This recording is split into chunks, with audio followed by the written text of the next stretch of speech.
property rights. We're going to talk about property rights today. Property rights is a very interesting animal because so much of human society as we live it today is based on the concept of property rights. It ties into our justice system, in how we see economy, but also just how we live our lives. If the concept of this building that I'm living in is mine and other people are not allowed to come here, if that concept would not exist, we would be living a very different life. So let's dive in. For a very big chunk of human evolution, we were nomadic. So the places where human tribes would live would largely be dependent on where can we survive, where can we find food. At a certain moment in time, humans started to develop the ability to cultivate land, so to provide for their own food supply. And this is when the idea emerged of this piece of land is mine and others are not allowed to come here.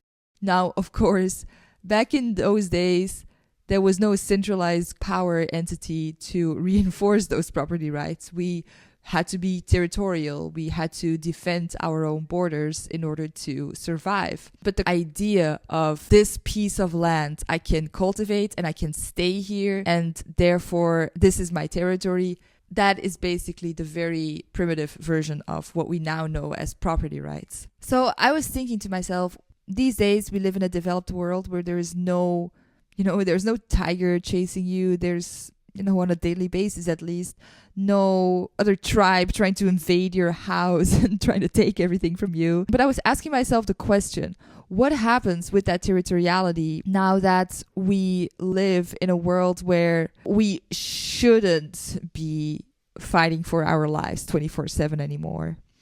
Because those primal territorial responses are still embedded within our nervous system. And they get activated when we are in fight or flight. But the majority of humans these days is constantly in fight or flight, extreme survival mode, or many people are even in shutdown. And so, given that such a big part of humanity is in survival mode, I believe we should be very careful with the assumption that it is common human behavior to not violate someone else's property. Because when someone is in fight or flight, it's not common human behavior to not violate someone's property. Those tendencies are still very much within humans' consciousness. The assumption of property rights, the assumption of it doesn't fall within the normal spectrum of human behavior to violate someone else's property. Well, it is normal human behavior to violate someone else's property for a human that is in extreme fight or flight mode or in extreme survival mode. And don't get me wrong, I want property rights. I want people to respect my property rights. I will respect other people's property rights as well. But I think that treating the assumption of it is, decent human behavior to not violate other people's property rights, I believe we should treat that assumption with a lot of care. And the reason why I say this is because the more this assumption becomes untrue, the more power is given to the central entity that is reinforcing those property rights. A central entity that enforces property rights has to have physical power in order to enforce them. If that central entity was not in some way more powerful than us, we would not need it to reinforce the system of property rights. We would be able to take care of it ourselves. And in some parts of the world, there's more legislation around the ability to do that. You have, for example, the Second Amendment in the US. But to generalize, the more that people are in survival stress, the more that the assumption that people would want to respect other people's properties, the more that assumption is untrue. And when power hierarchy is based upon false assumptions, it's not a safe place to reside in anymore. There's nothing wrong with power hierarchies, but there is definitely something wrong with power hierarchies that are based upon fallacies, that are based upon assumptions that are only partly true. We are also slowly becoming socialized out of our territoriality, but that primal wiring doesn't go anywhere. it just becomes suppressed. And I believe that can lead to very dangerous situations, which we are already seeing. The system of property rights is not consciously addressing our human nature.